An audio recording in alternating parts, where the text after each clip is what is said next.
Halo teman-teman semua, udah lama ya kita nggak bikin konten di ruangan ini ya. Mungkin kalau teman-teman yang menikmati konten YouTube mungkin 2 tahun lebih yang lalu nih agak sering ya. Jadi akhirnya bisa dipakai lagi buat bikin konten. Dan kali ini saya mau ngajakin kita untuk diskusi, mikir bareng soal situasi-situasi yang saya belakangan merenungkan ya. Saya kok makin banyak ketemu leader yang sepertinya butuh melakukan aktivitas yang disebut sebagai reflective leader ya. Gimana jadi seorang leader yang reflektif? Nah, kenapa kok saya merasa hal itu perlu ya dibahas, dilakukan? Ya, karena mau kita bahas di video kali ini.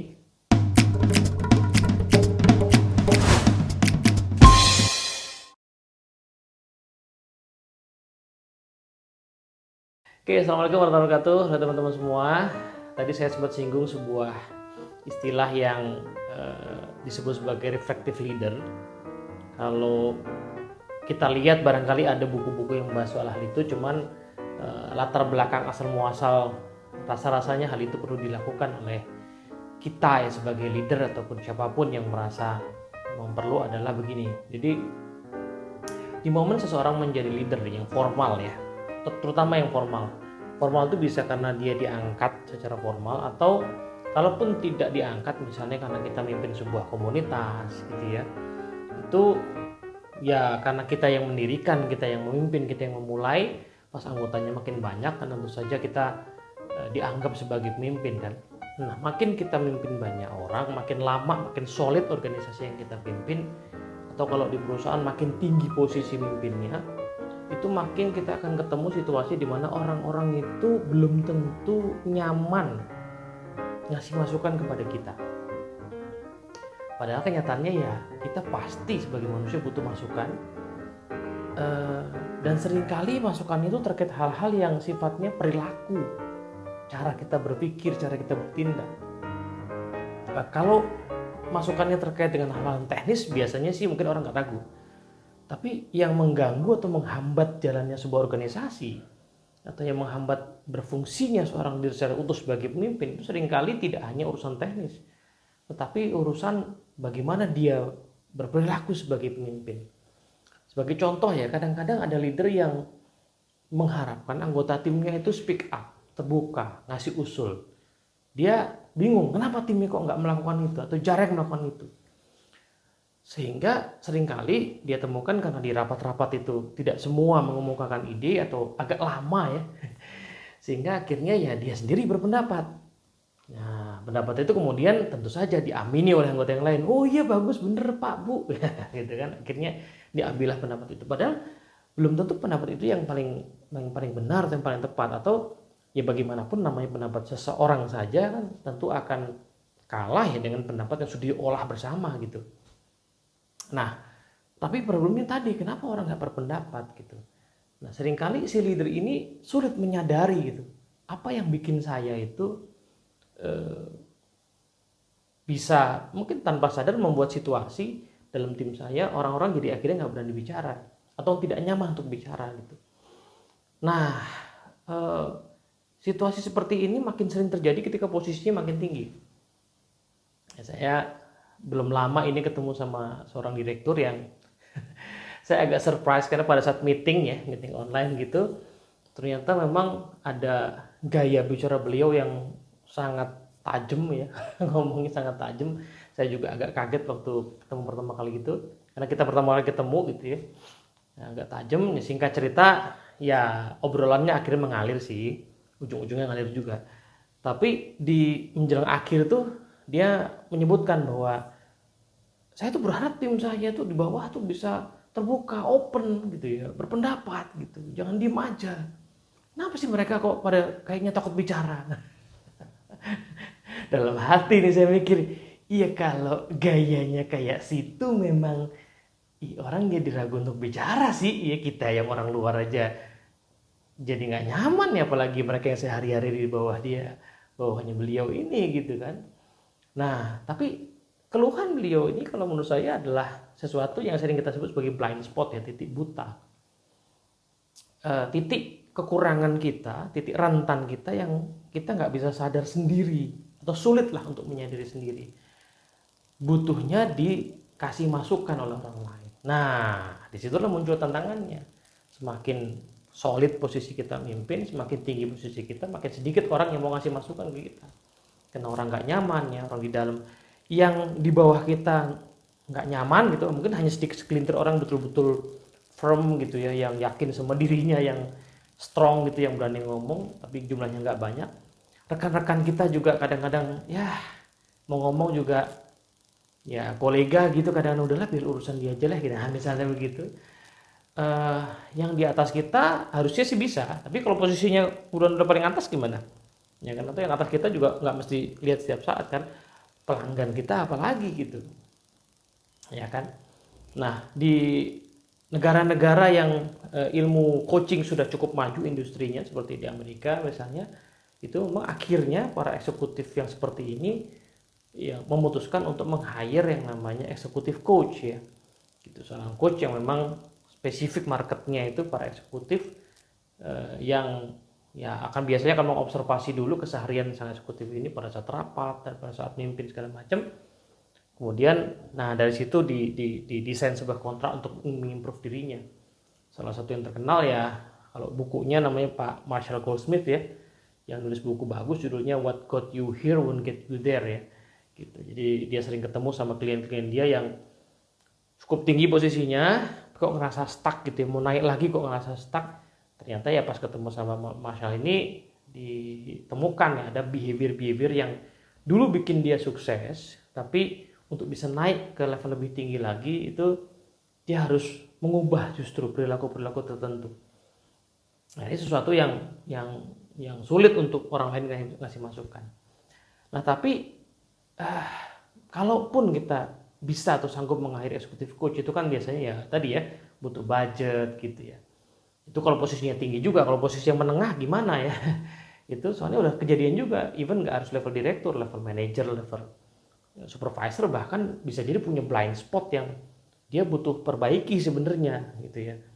Nah, disinilah sebenarnya leader memang makin butuh menurut saya menjadi seorang yang reflektif, seorang yang rutin berkaca ya, rutin untuk ya bisa dikatakan bermuhasabah lah gitu ya. Merenung, tapi merenungi dirinya ya, melihat dirinya, mengambil jarak dengan dirinya, kemudian melihat apa dari perilaku saya yang sebenarnya perlu saya perbaiki, perlu saya tingkatkan. Terlepas dari akhirnya nanti ada orang yang ngasih masukan atau enggak, tapi saya sendiri berusaha untuk mengambil jarak dan kemudian menyadari, ya kan. Nah, caranya gimana tuh? Pertanyaannya kan gitu ya. Caranya adalah salah satu praktek yang saya temukan sangat bermanfaat itu memang kita perlu menggunakan sedikit imajinasi kita ya.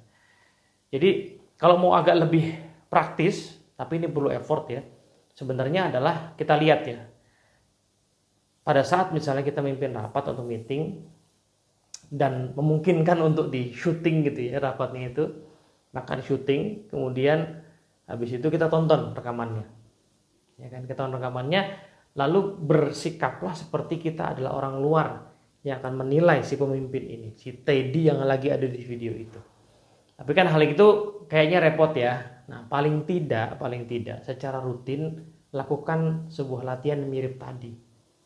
Yaitu di sesi-sesi, di pertemuan-pertemuan yang kita rasakan kok stagnan, kok gitu-gitu aja, kok nggak ada kemajuan ya.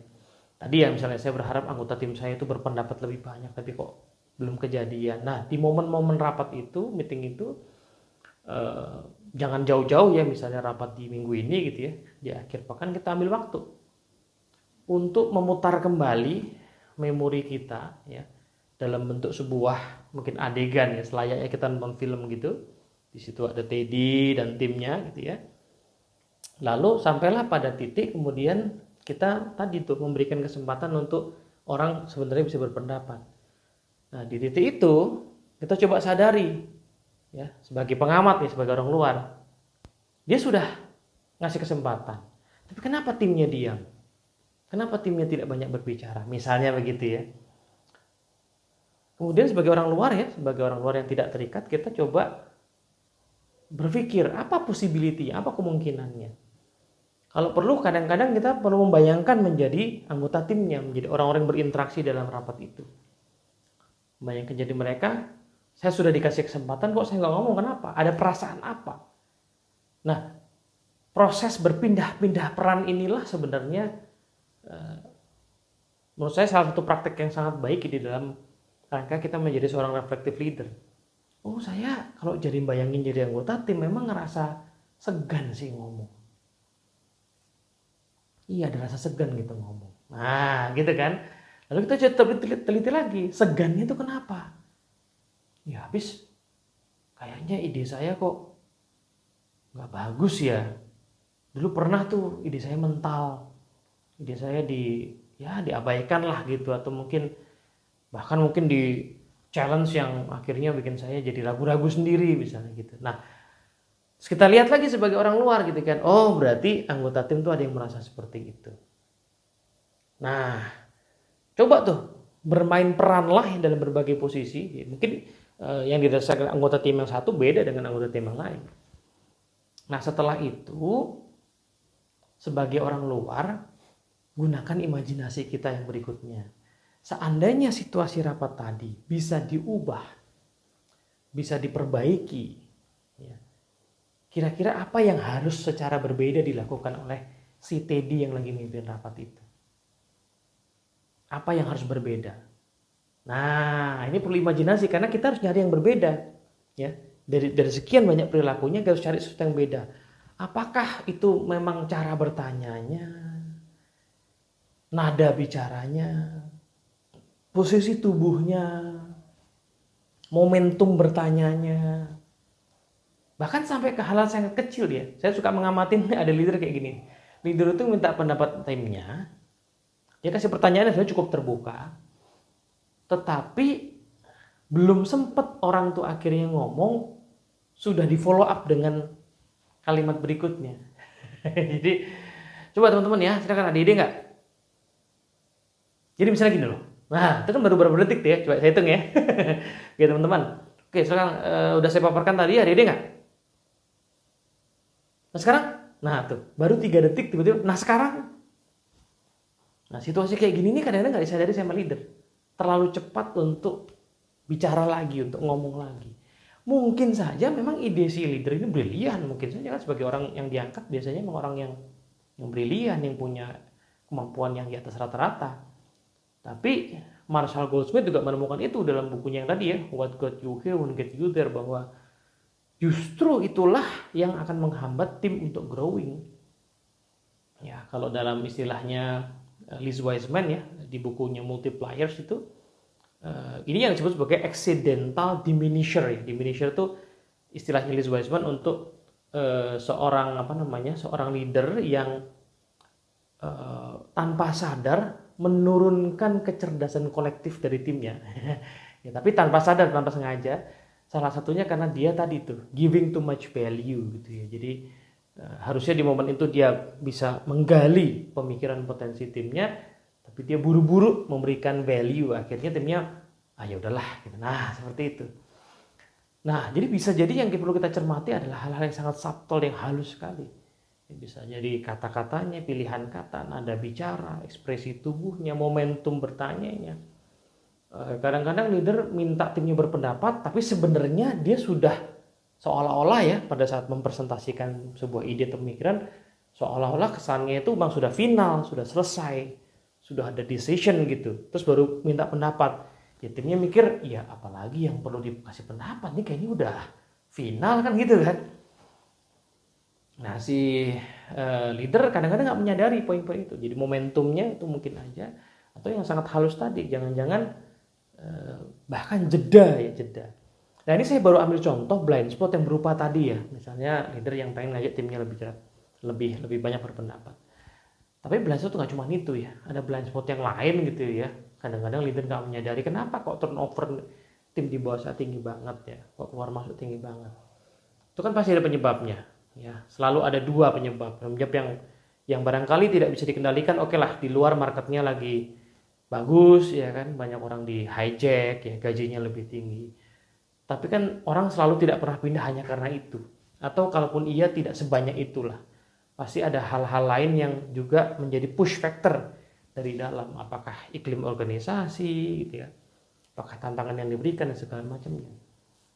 Yang lebih subtle lagi, halus banget, nggak kerasa sama leader, kadang-kadang ada anggota tim yang ngerasa pengen keluar, akhirnya dia nggak betah gitu ya, atau nggak pengen lanjut lah karena ngerasa nggak growing, soalnya nggak pernah ada feedback apapun yang signifikan dari kerjaannya dia. Jadi dia ngerasa kalau udah ngerjain sesuatu, bosnya udah bilang oke atau nggak oke, udah tidak pernah ada diskusi-diskusi apapun lah soal karir, aspirasi gitu ya, kan memang generasi sekarang seperti itu ya. Nah, kadang-kadang niat leadernya baik ya, maksudnya dia juga nggak pengen nambahin waktu-waktu meeting ya, waktu ngajakin timnya ketemu. Mungkin dia anggap itu sesuatu yang khawatir dianggap micromanage, tapi justru dengan tidak dia melakukan itu, seringkali justru itulah penyebabnya ya. Penyebabnya adalah tidak dia melakukan itu ya, dia belum meluangkan waktu untuk mendalami anggota timnya. Akhirnya ya dia nggak tahu apa yang jadi motivasi timnya, dia nggak tahu apa yang menjadi aspirasi timnya, dan ya tim yang bagus akhirnya pergi gitu. Nah, jadi menjadi seorang reflective leader itu makin jadi krusial ya, karena kita seringkali tidak, ya sebuah kemewahan lah kalau kita berada di sebuah tim yang sangat terbuka dan mau ngasih masukan kita apa aja. Itu menurut saya sebuah kemewahan, tapi seringkali nggak seperti itu ya, apalagi mungkin di budaya kita ya di Indonesia belum seperti itu, belum seterbuka itu, sehingga memang ya di samping tadi kita buat sesi-sesi, di samping kalau possible kita minta bantuan profesional coach, tapi yang jauh lebih penting dan perlu dilakukan mungkin adalah kita berlatih menjadi seorang reflective leader gitu ya, secara rutin ya, mingguan, 2 mingguan, minimal bulanan kita refleksi gitu ya, kita reflect ke pengalaman kita mimpin kemarin ya, mimpin project, mimpin ya mungkin spesifiknya lah, mimpin project itu kan panjang, tapi momentum-momentum tertentu lah yang kita rasakan mau diimprove ya. Momentum saya mimpin rapat, momentum saya diskusi, momentum saya negosiasi, itu kita putar lagi ya dalam ingatan kita, lalu ambillah jarak, lalu kita cari di mana saya bisa lakukan perbaikan ya, apa tepatnya perilaku berbeda yang bisa saya lakukan. Dan tentu saja kalaupun sudah ketemu ya kita perlu berlatih ya, bereksperimentasi, akhirnya berlatih untuk melakukan hal-hal baru tadi. Tapi paling tidak sadari dulu, oh ya ternyata cara saya bicara, cara saya ambil keputusan, cara saya ngomong, cara saya mempresentasikan ya. Ada seorang leader yang pernah satu kali saya amati, beliau ini sebenarnya ada di forum besar yang datang banyak, dikasih kesempatan untuk bicara, tapi kayaknya juga bukan tipikal yang pakai persiapan kalau bicara ya, jadi bicaranya kemana-mana ngalur gitu, nggak karu-karuan, setengah jam. Suasana pertemuan itu sebenarnya udah nggak enak, udah turun nih, padahal harusnya kan naik tuh, jadi turun. Maksud saya harusnya naik karena si leader ini kan punya posisi sentral, punya posisi untuk menginspirasi. Tapi karena dia blind spot ya, dia punya blind spot, dia nggak sadar bahwa dia harusnya belajar public speaking yang baik gitu. Sebenarnya kalau dia rencanakan dengan baik ya, kemampuan public speaking yang bagus, dia rencanakan speech-nya itu, atau dia terlatih, meskipun nggak sempat merencanakan terlalu panjang, tapi dia terlatih untuk bicara, at least dia cukup bicara 5-10 menit aja on point dan inspiring banget harusnya dengan posisi dia. Tapi karena tidak sadar ya, jadi nggak merasa perlu untuk berlatih, jadi setiap kali ngasih sambutan kayak gitu kemana-mana gitu. Jadi sungguh sayang ya, orang itu jarang ketemu sama dia, tetapi sungguh sayang dia tidak bisa memanfaatkan momentum itu dengan baik. Dan saya yakin kalau dia mempraktekkan ya reflective leadership ini ya, jadi momentum refleksi, kemarin saya tuh waktu kasih sambutan di sesi itu, saya mati kira-kira orang-orang gimana meresponnya, itu mungkin dia akan ketemu ya poin-poin perbaikan yang bisa dia di follow up gitu ya. Gitu kira-kira, moga-moga bermanfaat. Assalamualaikum warahmatullahi wabarakatuh.